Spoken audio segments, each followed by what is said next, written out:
Bonsoir à toutes et à tous et bienvenue sur El Maralbia. Merci pour votre fidélité. Soyez les bienvenus. Je vous rappelle, vous pouvez bien sûr réagir, commenter et nous suivre et revivre vos programmes sur les réseaux sociaux, notamment sur la page YouTube d'El Maralbia. Puis, où que vous soyez, vous pouvez vivre le live, les émissions en live à la télé, mais aussi sur les réseaux sociaux et la page YouTube. Le titre de l'émission, Algérie de Moufti Zakaria, décédé à Tunis, en Tunisie, le 17 août 1977, figure aussi emblématique on l'appelait le poète de la Révolution. Il a écrit, composé Qassaman, l'hymne national algérien, donc de Moufti Zakaria à Faisal Drid, paix à son âme, qui nous a quittés il y a quelques heures.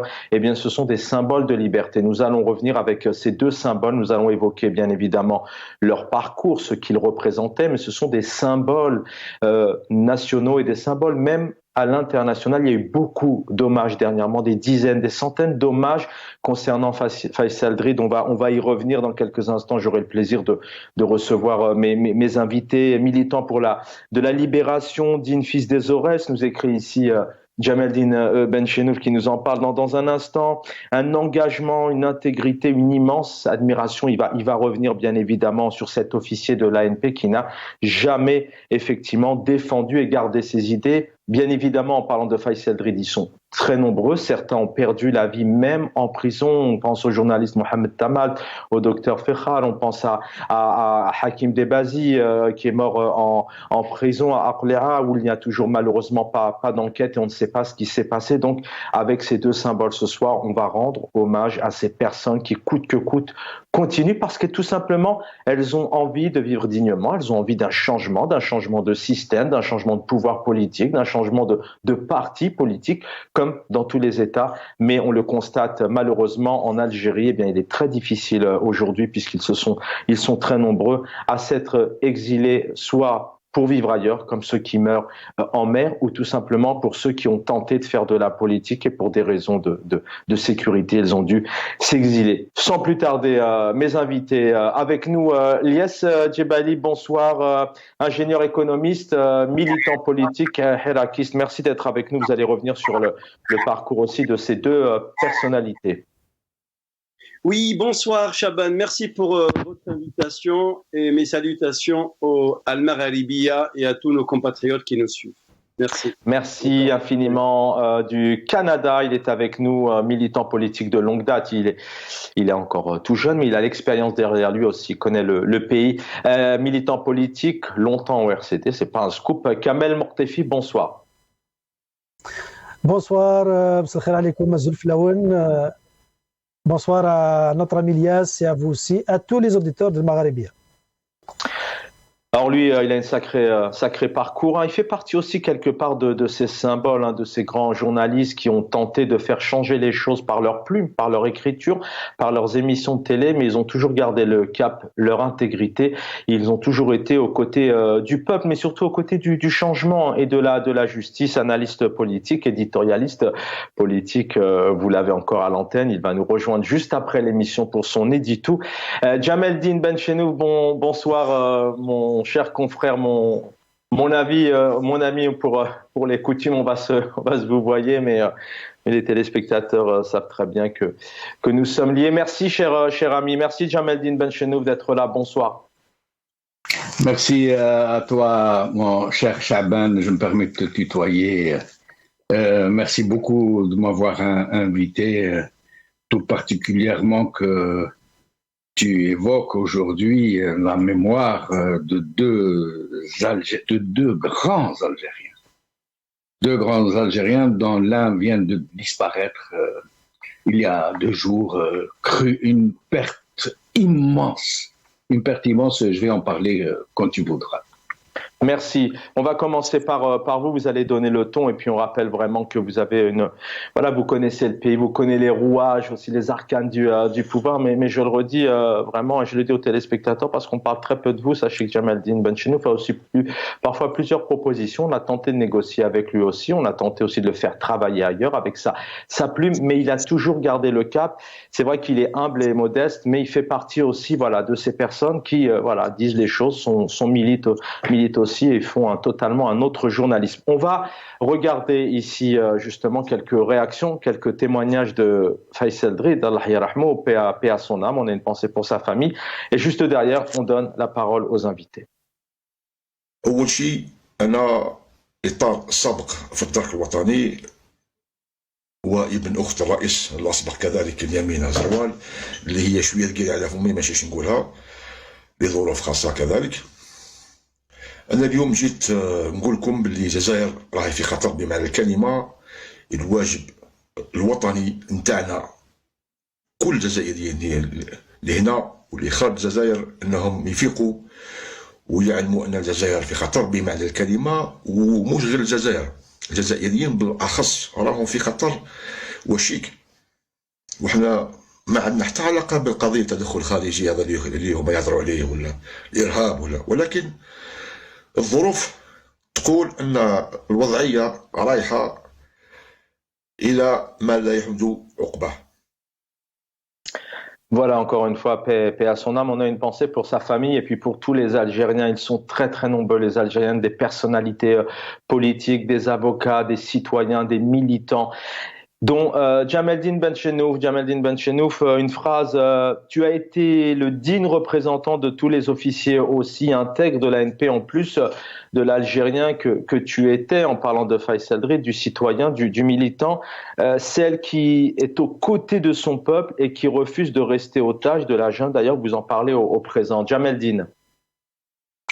Oui, Chaban, parce que nous avons souvent tendance à mélanger un peu les choses quand on parle de Madania, M. Askaria.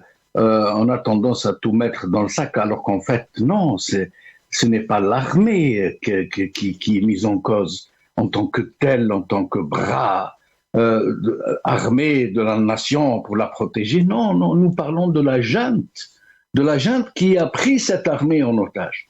Et Faisal Rabbi Rahmou Saleh a été de ces officiers intègres, profondément engagés pour leur pays, qui étaient contre cet état de choses. Quand ils sont en service, ils ne s'expriment pas, ils sont tenus par l'obligation de réserve, malheureusement, qu'on leur impose. Mais ils sont nombreux, comme Faisal Rabbi Rahmou. Et Faisal est tout à fait exceptionnel. J'ai ressenti sa disparition comme une immense tragédie. Faisal Rabbi Rahmou à l'âge de mon fils, Wildi, mais j'ai changé avec lui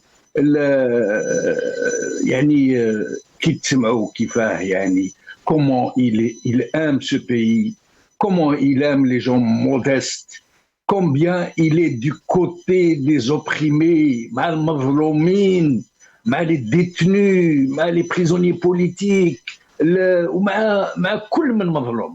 et Dieu sait combien ça lui a valu de persécutions, de tracasseries, de harcèlement, de calomnie, alors que il avait tout pour être du bon côté du manche. C'est le neveu de l'ex-président Zaroual. C'était un officier de la gendarmerie, sorti à la retraite très très jeune. Il aurait pu faire une très belle carrière, devenir milliardaire, comme beaucoup de ceux qu'il a côtoyés et de ceux qu'il a laissés après lui dans l'armée et dans la gendarmerie. C'est un homme exceptionnel. C'était un homme exceptionnel. للأسف الشديد وبالمناسبة ما نعزيش العائلة نتاعو برك نعزي الجزائر كاملة. Je présente mes condoléances les plus sincères, les plus amères à tous les Algériens, parce qu'ils viennent de perdre un homme d'une très grande valeur. On sent votre émotion, Jamaldine Benchenouf. Vous parlez des Algériens et c'est vrai que quand on voit aujourd'hui, et c'est encore une preuve que les Algériens et les Algériennes sont assoiffés de changement, sont assoiffés de vivre autrement, qu'on les écoute aussi, qu'ils puissent s'exprimer. Ils ont envie de ça. Et quand on voit effectivement Faisal Drid, il était tout jeune, hein, paix à son âme, il avait encore de longues années devant lui, mais en voyant tous les messages, il y a les vôtres, effectivement, avec votre parcours, votre expérience, votre âge, mais il y a énormément de jeunes avec la rédaction. On a lu et relu des témoignages, mais ça prouve tout simplement que quelque part, il laisse un héritage de révolutionnaire, de cette soif de continuer à ne pas lâcher, parce que le but avec ce pouvoir, hélas, c'est de continuer à ne pas lâcher. C'est un héritage qu'il laisse. Grâce à lui, ça prouve aujourd'hui que le Hirak continue. Oui, Shaban, oui. Je pense très sincèrement, sauf pour ceux qui n'ont pas eu la chance de le connaître, parce que bien entendu, la presse de notre pays et les relais médiatiques font tout pour taire les mérites de tels hommes, de tels nationalistes dans le meilleur sens du terme, pas ces patriotards qui emplissent l'espace de leur miasme, mais de ces vrais nationalistes qui sont debout aux côtés de leur malheureux pays, qui se battent pour lui, pour le sauver, pour l'arracher des griffes de ceux qui sont en train de le dévorer tout cru. Je mets tous les gens qui ont eu la chance de connaître Faisal Rabbi Yarhamou et d'avoir une idée sur son combat, sur ce qu'il a enduré pour son pays qu'il chérissait. Vous ne pouvez pas savoir, ceux qui n'ont pas connu Faisal, combien cet homme aimait l'Algérie, combien il a porté dans son cœur, et combien il a perdu. Combien il a énormément perdu, mais ça ne lui disait rien de perdre. Pour lui, ça ne comptait pas devant l'amour qu'il devait à son pays. Le plus beau dans cet homme, Shaban, c'est que malgré tout ce qu'on lui a fait subir, et Dieu sait ce qu'on lui a fait subir, à lui et à sa famille. Et à l'occasion, je salue sa maman, qui était une ancienne camarade de classe du lycée Ben Boulaïd. Rabbi Sabbarha, Inch'Allah. Il adorait sa mère, il en parlait tout le temps, c'était l'un de ses meilleurs soutiens. Eh ben, le comble, cet homme beau, cet homme vrai, cet homme fort, c'est qu'il ne se plaignait jamais. Jamais, alors qu'il avait un relais médiatique énorme. Les réseaux sociaux, tout le monde le suivait, tout le monde l'admirait, tout le monde le croyait. Mais jamais il ne parlait de lui-même. Jamais. Jamais il ne se mettait en avant. Jamais. Et plus que tout ça, moi je ne veux pas. Donc c'est le temps du deuil. Je ne veux pas lancer des choses comme ça en l'air qui pourraient ne pas être en adéquation avec la noblesse de cet homme. Mais حتى الموت نتاعو انا مانيش مريح لها الموت. Un homme aussi jeune comme ça qui foudroyé par une crise cardiaque, je ne sais pas. J'espère que le temps nous dira que ce qui s'est vraiment passé ونتمناو انه الحقيقه تبان على كل حال. Oui, même si on sait malheureusement qu'en Algérie, je donnais quelques exemples tout à l'heure de disparus, de Hirakistes qui ont perdu la vie en prison, et je le rappelle encore ce soir, hein, en parlant de ces symboles, on évoque vraiment dans leur mémoire tous les Hirakistes qui sont sur le terrain, tous les Hirakistes qui subissent des pressions à l'étranger ou en Algérie, et puis tous les militants, les Algériens et les Algériennes qui ont perdu la vie. Hein, ce sont des pères de famille, des mamans qui ont perdu la vie en prison parce qu'ils ont été emprisonnés, parce qu'ils ont dit les choses. Jamaldine Benchenou, je profite de votre présence tout de même.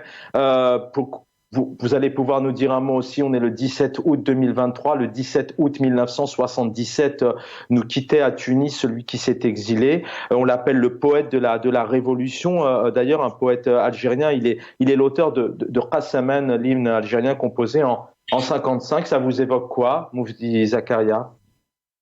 Le Moufdi Zakaria, comme tous les grands de ce pays qui ont servi ce pays, qui l'ont irrigué de leur amour, de leur militantisme, de leur engagement, il a fini, il est mort en exil.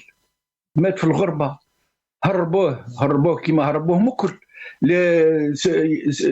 Je rappelle qu'au lendemain de l'indépendance, le régime qui avait même base sur le pouvoir, il a eu une attitude ambivalente très claire. Ça veut dire la carotte ou le bâton. Ils ont réussi, il faut le dire ça. Ils ont réussi à corrompre de véritables, authentiques leaders de la révolution. Ils les ont corrompus, et depuis 62, les authentiques leaders de la révolution, que je ne nommerai pas bien sûr, dont certains sont encore vivants et vivantes, ils ont profité incroyable. Ils n'ont même pas pensé aux chouhada qui sont morts à leur côté. Et je dis bien que c'était d'authentiques leaders de la révolution et de sincères combattants. Mais le Nizam, il les a achetés, il les a corrompus. Et ils ont marché contre leur peuple. Mais il y en a qui ont refusé. Beaucoup sont morts pour avoir refusé de Timshi Maaya ou Lanouklek. Timshi Maaya, n'attaque tout ce que tu veux, je t'enrichis en milliards, mais Timshi Maaya, je t'assassine. Khayder, Ben Mehdi, Msili, Ouli Dkhlo al-Habs qui m'a été Ahmed. Et Moufdi Zakaria avait partie de ceux qui ont refusé de se laisser corrompre. Le parolier de Qassaman. Et je rappelle que c'était aussi un ami intime, le Chabi, le parolier de plus beau hymne national de l'humanité, selon moi, l'hymne national tunisien. Et Chabi, c'était son ami, ils étaient ensemble à Tunis. Eh bien, Moufdi Zakaria, il a donné toute sa vie à l'Algérie. Il a milité dans tous les mouvements nationalistes bien avant 54. Ou qu'il y a 54, Mcham à 54. Et il a beaucoup souffert. Le Mzabi, le digne fils de Benizgen, franchement, il a été d'une droiture, exemplaire. Un poète, un politicien, un très grand journaliste. À la fin de compte, parce qu'il n'a pas voulu se plier au nouveau régime qui venait de faire main basse sur la légitimité révolutionnaire, parce qu'il venait de confisquer la révolution, et il a confisqué les chouhada, il a confisqué les moujahidines, il a même créé les faux moujahidines pour noyer dans la masse les vrais moujahidines qui lui résistaient. Eh bien, Moufdi Zakaria s'est retrouvé dans le mauvais côté. Et je me rappelle, moi, je suis assez vieux pour m'en rappeler, du temps de Boumediene, tous ceux qui n'étaient pas avec le régime, on nous les présentait comme étant des traîtres. Traîtres. Et Chaban, je vais te dire quelque chose qui va peut-être étonner tous les gens de ton âge. À ce moment-là, les années 60 et 70, début 70, il était interdit de prononcer leur nom. Min el-Mouhal, qu'elle fait la presse, ou là, dans un discours, même les critiquer, on ne pouvait pas prononcer leur nom. C'était rédhibitoire. لو كان واحد يقول par exemple Ben Bella, la Boudiaf, la Ahmed, ou la Moufdi Zakaria, il y a un habs. Il faut la sécurité militaire. À l'époque, on ne disait pas le DRS, on disait la SM, sport et musique. Il faut, il dit comment qu'est-ce que tu as dit? Tu as dit Ahmed, tu as dit Moufdi Zakaria. Et c'est comme ça, c'est de cette façon. C'est cet éteignoir, cet étouffoir de la flamme de la liberté qui existe encore aujourd'hui. Qui existe encore et qui aujourd'hui a réalisé ce à quoi nous assistons aujourd'hui. Il faut le dire, hein, ces millions d'hommes. Il y a des millions de nos compatriotes. Ils sont dans la propagande, dans les ténoirs, ils ne connaissent pas la réalité, ils ne savent pas de quoi ce régime est capable, ils ne savent pas que c'est le même régime depuis 62 qui aujourd'hui soutiennent ce régime. Ce régime qui a tué les meilleurs des leurs, les meilleurs. qui les a incarcérés, qui les a torturés, qui les a violés, qui les a exilés, qui les a fait souffrir, qui a persécuté leur famille. Donc, il faut que la conscience vive, qu'on a anesthésié cette conscience politique vive des Algériens qui est dans le coma. Merci, Jamel-Din. Il faudrait qu'elle se réveille. C'est moi qui te remercie, Chaban. Merci. En tout cas, une conscience qui continue à vivre avec tous ces hommages. Jamel-Din Benchenouf, analyste politique, journaliste éditorial politique au sein de la chaîne L'Édito. Tout à l'heure, il nous reste une trentaine de minutes. Directement, nos invités. Lies Djebali, je vous donne le maximum la parole. Si je vous dis donc Faisal Drid, un militant, mais qui représente tous les militants. Hein. Vraiment, c'est un symbole aujourd'hui. Il y a des messages de partout. D'abord, une réaction. Qui était-il pour vous? Est-ce qu'il était aussi un symbole?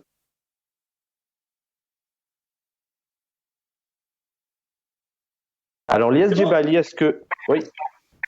Oui.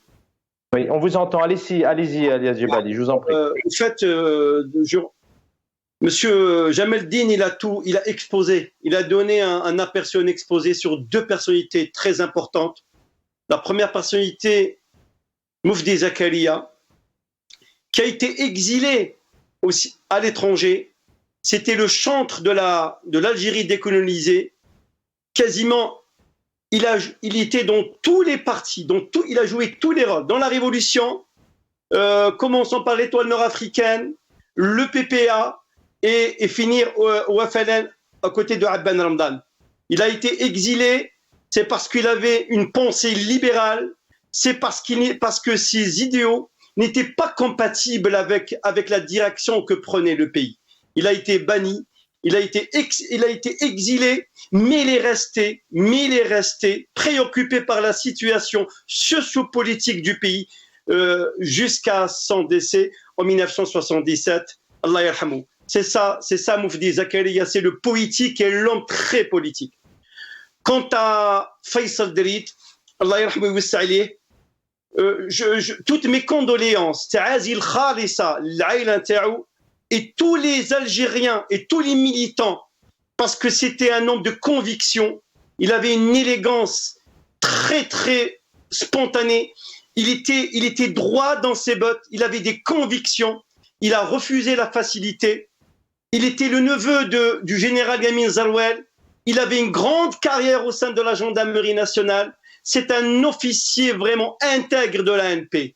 Et moi j'ai toujours affirmé avec conviction que notre armée, l'armée nationale populaire, c'est-à-dire le patrimoine du peuple algérien, qui est confisqué par une junte, par une poignée de généraux, ça n'a rien à voir. Donc, on peut trouver au sein de cette belle armée, qui ni plus ni moins l'héritière de l'armée de libération nationale, des hommes intègres, forts, qui veulent un changement et qui ont donné et qui donnent leur vie pour le vrai changement, Tahrir el-Jidri pour l'Algérie.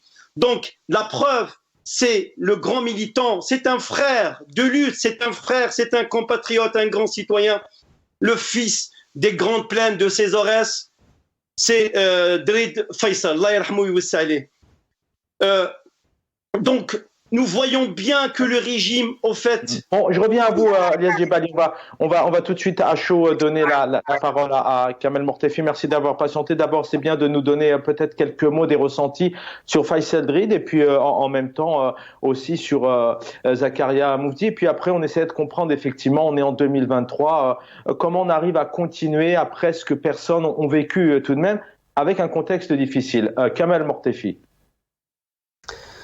Bonsoir encore une fois. Malheureusement, nous sommes toujours dans la continuité de la logique avec laquelle le système a gouverné l'Algérie depuis 62 à ce jour. C'est l'exclusion, c'est pousser les intellectuels, les opposants, tous ceux qui peuvent apporter de l'intelligence à ce pays, ils les ont exilés. À l'exemple de Moufdi Zakaria, c'est lui qui a écrit l'hymne national. C'est une honte pour ces gens-là, mais ils ne rougissent pas, ils n'ont pas le visage qui rougit pour justement regretter ce qu'ils ont fait, parce qu'ils ont privé toute une nation, plusieurs générations de leurs grands hommes. Il n'y a pas que Moufdi Zakaria qui a été poussé à l'exil, y compris ceux qui ont contribué en première loge durant la préparation de la guerre de libération, durant le mouvement national. Tout ce qui gênait, tout ce qui portait le message d'espoir, tout ce qui portait le message contraire à la vision de Bembela Boumedienne de l'époque, et de l'état-major militaire qui avait pris le pouvoir par coup d'État à partir des frontières, ils les ont exilés, ils les ont poussés à la retraite, d'autres ils les ont tués, d'autres ils les ont égorgés, d'autres ils les ont carrément étranglés en Allemagne comme Karim Belkacem. Donc, nous sommes toujours avec le même système et nous le regrettons. Et notre génération n'a pas connu ces grands hommes-là. Nous ne les avons même pas étudiés à l'école. Nous avons appris à les connaître par volonté personnelle. Nous avons cherché à les connaître, à lire et tout ça. Malheureusement, l'école et les médias algériens les boycottent jusqu'à nos jours pour priver d'une mémoire importante pour construire la personnalité algérienne. Par rapport à notre militant, cher militant décédé, Allah yarhamou, Faisal Drid, moi je l'ai vu, je l'ai remarqué. Bon, avant tout, je présente mes sincères condoléances à sa famille et à la famille révolutionnaire du 22 février 2019. Moi, je l'ai remarqué durant la préparation des élections de 2019, où il avait appelé Zerouel à soutenir Ali Ghederi au lieu de se cacher derrière Bouteflika, si je ne me trompe pas. Donc j'ai vu certaines vidéos. Déjà à ce moment-là, il a commencé à s'activer, à toucher Zerouel dans sa conscience politique, à ne pas rater le virage de l'histoire pour ne pas continuer à soutenir le régime en place et à favoriser plus l'alternance au pouvoir. Maintenant qu'ils soutiennent Ali Ghederi ou quelqu'un d'autre, c'est une autre histoire, mais plus dans l'esprit de l'alternance au pouvoir, de favoriser la démocratie. Maintenant, il est mort en prison suite à une crise cardiaque.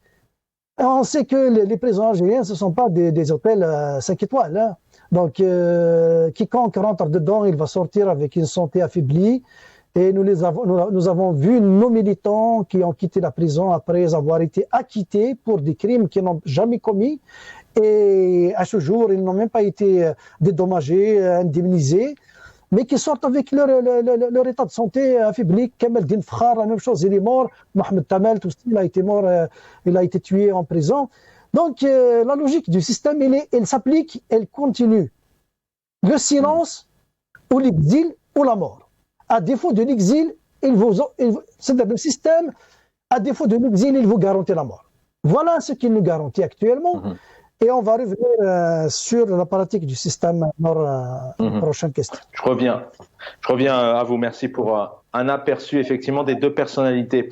Les Djebali, vous êtes hirakite, enfin, vous êtes militant, vous essayez aussi de vous exprimer, d'apporter vos analyses. Alors vous êtes à Paris, Kamel Mortefi aussi quelque part, il est au Canada. Ce sont des millions d'Algériens qui tentent, et ils sont aussi des dizaines de milliers, des centaines de milliers à travers le monde à tenter, d'essayer. D'ailleurs, certains sont même intimidés à l'étranger.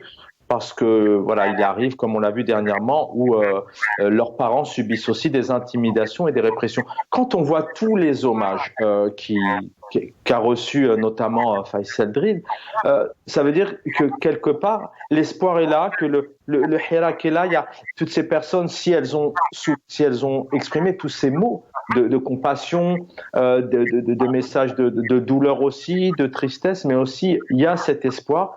Ça prouve que le citoyen, la citoyenne algérienne garde espoir et le changement est aussi pour demain. Au fait, la décision est irrévocable. Le hirak a ricoché le peuple algérien après une décision irrévocable. C'est le changement de gouvernance en Algérie. Une alternative à cette dictature, à ce mode de gouvernance depuis 62, depuis que le clan de Oujda ou l'armée des frontières a pris le pouvoir, on ne va pas remonter le cours de l'histoire. Le peuple algérien, il a pris sa décision. Par le biais de ce hirak, ce grand mouvement, c'est le changement radical pour construire un état de droit pour les Algériens. On est dans un cycle irréversible. Irréversible, c'est-à-dire on ne peut plus revenir en arrière. Le Hirak, on parle même pas d'espoir. On est dans une phase, je parle même pas, on n'est plus dans une phase de contestation. On est dans une phase d'exigence. Exigence, c'est la restitution de la souveraineté au peuple. Tôt ou tard, ce régime, il sait qu'il soit en panique, qu'il soit en déclin. La question, c'est que tôt ou tard, il partira. Pharaon est parti. Tous les grands empires ont été anéantis, sont partis. Donc, je veux dire, ce régime, qu'il reste ou qu'il reste pas, il a signé son départ. Le départ, c'est la voix du peuple qui va le pousser à revenir et à prendre les chemins de la caserne. Parce que qu'on le veuille ou pas, nous sommes face à une gouvernance militaire avec une façade civile. Regardez ce que fait le régime. Regardez. Il se targue, hein. Je dis bien, comme on dit avec un mot belge, hein. Il se targue d'être la grande force de frappe de la région et du continent africain. Mais il est en train de montrer cette preuve de quoi? De fébrilité quand il s'attaque aux familles d'opposants exilés en Europe et aux États-Unis et au Canada. C'est une forme, c'est des preuves de fébrilité. Au fond, ce régime, il est, je veux dire, il est fébrile. C'est un colosse, mais avec des pieds en argile.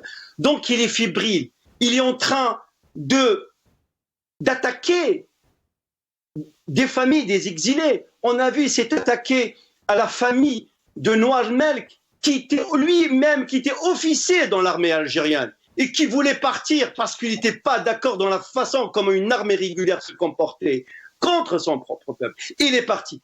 Qu'est-ce qu'il fait le régime pour se venger? Une descente, domicile familial de Noir Melk. Qu'est-ce qu'il fait? Non seulement il attaque la maman, les deux frères, ils sont radiés de l'armée algérienne, son droit, et en même temps, il s'est attaqué à son père, 90 ans, qui était aux avant-postes de la guerre de libération nationale. En 57, il a été arrêté, mais son arrestation en 57 par l'occupant français, elle était moins violente que celle qui a été attaquée, qui a été initiée par le groupement de la gendarmerie nationale. Il est où le droit? Il est où la justice? Quand on s'attaque aussi à Abdou Sammar, qu'on le partage ou qu'on le partage pas, mais Abdou Sammar, c'est un militant, c'est un journaliste d'investigation. On lui a envoyé un voyou, des voyous pour l'agresser. Moi et d'autres militants. Je reviens. Je reviens à vous, Alias Djebali. Kamal Mortefi, effectivement, vous évoquiez tout à l'heure la fin de votre propos en chutant sur sa pratique du régime, mais on a tout de même Ayman Ben Abdelrahman, Premier ministre, qui vient de faire une tournée. On a tout de même un président algérien qui tâte le terrain sur peut-être sa légitimité à l'international, qui tâte aussi le terrain avec d'ailleurs cette interview où il a appelé aux militants, des militants comme Faisal Drid à continuer à se mobiliser. Donc, on entend ce que dit Ilyes Djebali, à cette fébrilité. Pourquoi s'en prendre effectivement à des familles de militants qui s'expriment, hein, si vraiment l'Algérie est aussi puissante qu'elle le dit, c'est une question. Est-ce qu'elle a besoin de s'en prendre à ces militants? D'ailleurs, comme vous, demain, on vous le souhaite pas, c'est tout le mal qu'on vous souhaite, c'est que ça ne vous arrive pas, que vous puissiez continuer à vous exprimer. Mais d'un côté, il est là, ce régime, et il a envie de continuer, et certainement 2024 approche. Nouvelle Algérie, dit-il, le président. Oui, Chaban, c'est le pouvoir algérien. Il n'achète pas que des armes en URSS, en Russie actuellement. Il n'achète pas que des armes.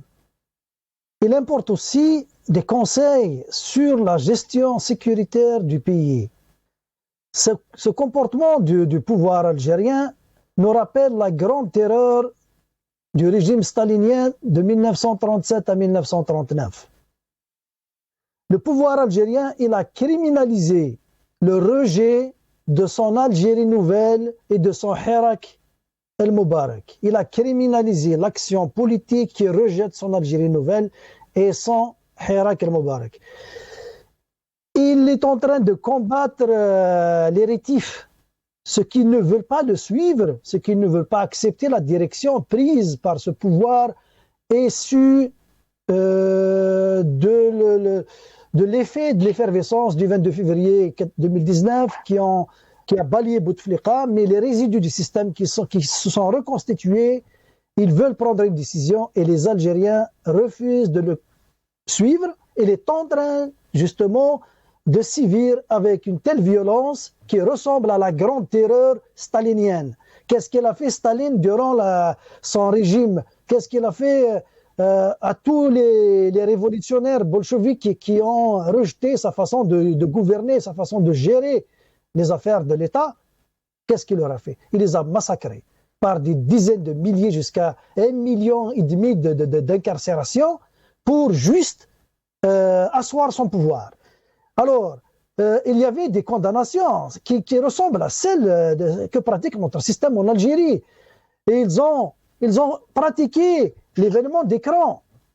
C'est qu'ils ramènent des individus devant l'écran pour faire des témoignages comme quoi il y a un risque contre la nation, contre l'État, et comme il le fait avec l'histoire des Dahdouh. Donc c'est ce qu'a fait Staline, c'est ce qui se fait actuellement. Donc les conseils, ils viennent d'un bureau qui a été payé pour ça. Et nous connaissons les liens de ce régime avec le régime russe actuel. Donc ils sont en train d'appliquer des recettes vraiment bien réussies en URSS durant les années 37 et 39. Rappelez-vous, il y avait des révolutionnaires sous Staline, comment ils les ont condamnés?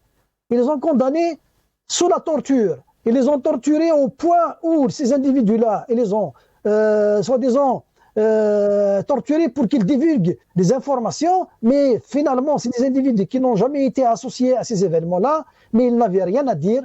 Donc, puisqu'ils n'avaient rien à dire, la justice a conclu. Vous n'avez rien à dire, donc vous avez un plan dangereux dans votre tête. Donc, plus que vous avez un plan dangereux dans votre tête, vous êtes un danger pour la nation et donc vous êtes condamné à mort. C'est comme ça que le régime stalinien a condamné les militants révolutionnaires, et c'est comme ça que ça se passe aujourd'hui en Algérie. Donc, est-ce qu'il y a quelque chose de différent? Nous avons vu des jeunes présentés devant le tribunal avec un dossier vide, mais condamnés à des peines lourdes par sous l'article 97 bis, donc condamnés pour des griefs de terrorisme. C'est des jeunes qui n'ont rien à dire, ils n'ont rien fait, ils ne veulent que la liberté d'expression, que la démocratie en Algérie. Donc vous ne pouvez pas les soupçonner d'être dangereux pour l'État et la nation parce qu'ils n'ont rien à dire. Merci Kamel Montaifi, j'ai le temps de revenir vers vous. Elias Djibali, effectivement, on sent l'espoir, vraiment, il y a effectivement, comme vous le disiez tout à l'heure, le Hirak n'est plus dans la rue. D'ailleurs, on parlait hier, on était le 16 août, le vendredi, le 16 août 2019 était un vendredi. Je vous laisse vraiment aller faire des recherches où c'était 6 mois après le Hirak. Ça continuait en Corse et avant cette Covid et avant que les wilayas, notamment d'Alger et d'autres wilayas, soient bloqués. Mais on a tout de même un pouvoir aujourd'hui qui peut-être ne souhaite pas se remettre en question. Bon, on a eu l'ancien ambassadeur. Alors le but c'est pas de revenir sur qui il était, mais on a aussi le président français qui évoquait ce système politico-militaire. Celui qui fait la une aujourd'hui de l'actualité, bon, c'est celui qui sort le 22 août prochain son livre Le temps des combats aux éditions Fayard. C'est l'ancien président Nicolas Sarkozy. Voilà ce qu'il dit. N'essayez pas de bâtir une amitié artificielle avec des dirigeants algériens qui utilisent systématiquement la France comme bouc émissaire pour masquer leur propre défaillance et leur déficit de légitimité. Ils la refuseront toujours en parlant de cette amitié. Ils ont trop besoin de détourner l'attention donc de l'échec dans lequel ils ont plongé le pays, c'est quelque part ce que vous revendiquez, en accusant régulièrement la France de tous les maux. Bon, est-ce que le pouvoir accuse la France, c'est une chose, mais en tout cas ici on a encore un homme politique, on aime ou on n'aime pas, mais qui revient sur cette défaillance, sur ce déficit de légitimité. Pourquoi est-ce qu'Abdelmadjid Tebboune annonce dernièrement au sein de la PS qu'il a été brillamment élu, alors qu'il a très très mal été élu, les chiffres sont là, et qui ne se remet pas en cause quand il y a des millions d'Algériens qui sont dans la rue pour refuser un référendum de constitution, qui ne veulent pas de ces élections et qui ne veulent pas de ces législatives. Au fait, l'équation pour le système algérien est une équation très très complexe. Et celui qui je veux dire, qui exécute cette équation n'est plus ni moins, je dis pas le président, je dis c'est un chef d'État parce que le président, il doit qu'il soit élu. Donc, le mandat n'a pas été donné par le peuple algérien. Donc, c'est un chef d'État. Donc, je veux dire, Monsieur Tebboune, en fait, c'est lui qui exécute, en fait. Il exécute. J'en suis sûr, est-ce qu'il est habilité à signer des accords sécuritaires ou pas? Ça, c'est une question aussi, je pense pas. Il doit exécuter et être fidèle à une feuille de route qui lui a été déjà dictée. On sent bien une politique le jour finalement. Quand il dit que il attend le signal de Paris, mais Paris jusqu'à maintenant n'a pas répondu présent. C'est une gifle, hein, quelque part, non? C'est pas une claque, ça, qu'un chef d'État lance une invitation. Enfin, limite, on supplie quelque chose. Là, l'Algérie, le pouvoir algérien supplie. C'est silence total de la part de l'Élysée. Au fait, ce régime il a habitué son propre peuple dire qu'il a le NIF, c'est-à-dire il a cette fierté. On peut pas, la fierté, c'est-à-dire rester debout, la tête haute, les mains propres et crever, et ne pas tendre la main. C'est ça ce qu'on appelle le wa'd andu nif, quoi. On a vu que ce régime, au fait, il ne pense qu'à sa pomme, il ne pense qu'à ses intérêts, et le peuple, pour lui, c'est une question subsidiaire. La preuve, on a vu lors des incendies en Kabylie, l'année dernière, en 2022, ils ont même pas fait appel à des Canadaires. La France, elle en disposait. D'ailleurs, c'était Macron qui a pris la décision tout seul, de façon unilatérale, de façon humaine, d'envoyer les Canadaires. Vous voyez bien que ce régime-là, on ne sait pas sur quel pied danser. Il n'a pas la légitimité sur le plan intérieur. Sur le plan extérieur, il n'a quasiment pas. Au fait, la seule chose qu'il a, ce régime, c'est la position de l'Algérie, elle a une position géostratégique, et son sol qui est très riche. C'est ça, c'est tout ce qu'il a. Il est en perte de vitesse. Il est aussi bien avec la France, d'ailleurs, il vient de recevoir une claque. Jusqu'à maintenant, il n'a pas reçu une réponse adéquate. D'ailleurs, Macron, il mandate ce qu'on appelle des petits sous-marins comme l'extrême droite et comme un parti de droite pour lui répondre. Et Macron ne répond plus. À l'heure actuelle. Il faut Merci Ilyas Jebali, merci d'avoir été avec nous. Je vous garde jusqu'à la fin. On va terminer avec Kamel Mortefi pour les trois dernières minutes avant de retrouver Jamel Din et puis Sami Jamel, si je me trompe pas, sur elle. Kamel Mortefi. Oui, bon, maintenant les guerres entre la France et l'Algérie, c'est connu. Ils cherchent la légitimité, ils cherchent la reconnaissance de son pouvoir. Là, donc, comme il dit, la question, c'était surtout de savoir pourquoi est-ce qu'à un moment donné, le président algérien reçoit de la part de son peuple des questions de illégitimité, et puis là, on a encore une fois une personnalité française, on l'aime ou on l'aime pas, mais qui revient sur ces questions. Et le pouvoir algérien ne souhaite pas, fait comme si de rien n'était, et limite 2024 est déjà ficelé. Oui, on peut lui donner du crédit à M. Sarkozy de parler du régime algérien parce qu'il le connaît, il l'a entretenu, il l'a aidé et il l'a même renforcé à rester au pouvoir. Parce que même s'ils disent la vérité, parce que c'est une vérité, ils ne peuvent pas la fuir. C'est eux qui sont derrière le régime algérien, c'est eux qui l'ont maintenu, c'est eux qui ont déroulé le tapis rouge à tous les dignitaires du régime qui critiquent la France et qui s'en vont en France avec leurs richesses et qui s'en vont en France s'installer et acheter des appartements et tout ça. On le connaît. C'est le transfert d'argent qu'on avait vu durant la présidentielle de Sarkozy était faramineuse. Le nombre de dignitaires algériens qui ont transféré leur argent en Algérie, c'est à coup de pelle. C'est l'expression utilisée par l'ambassadeur de France en Algérie. Donc, oui, c'est une réalité. Les régimes algériens, ils ne cherchent que à redorer leur blason à l'intérieur du pays pour masquer leur problème de légitimité. Ça, ils le maîtrisent, ils le savent. Et aussi, le problème à eux, ils ne veulent pas changer de stratégie. Ils sont là toujours à accepter justement de satisfaire leurs intérêts contre la démocratie, contre les libertés à l'intérieur de l'Algérie.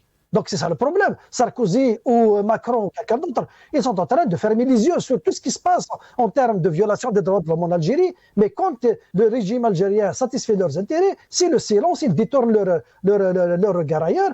Et c'est ça la véritable question. Qu'ils le disent, oui, parce qu'ils sont là, c'est des acteurs, ils ont participé au chaos en Algérie.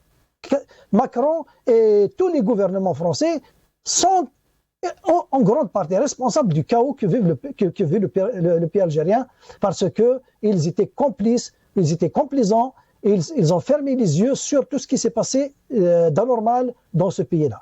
Tant que ça se passe chez eux, ça ne regarde pas. C'est ça le problème. Voilà. Merci Kamel Mortefi. C'est vrai qu'il y a toujours ces questions de droit qui ne sont pas vraiment directement dénoncées et évoquées certainement pour des intérêts peut-être diplomatiques, mais on a encore une sortie d'un ancien président politique qui connaît effectivement ce pays, qui aussi évoque cette illégitimité, cette défaillance du système, du pouvoir et de ce que vivent les Algériens. Jamaldine Benchenouf, merci cher ami d'avoir été avec nous, éditorialiste politique et journaliste. Kamel Mortefi, merci via le Canada, militant politique. Et Lies Djebali, merci pour votre fidélité. Dans un instant, donc l'édito de Jamaldine, juste derrière, c'est donc Jamal Taleb pour El Umq. Je vous souhaite une belle soirée. Demain soir, vous aurez le plaisir de retrouver mon ami confrère Nasser Djoudi. Bonne soirée à tous.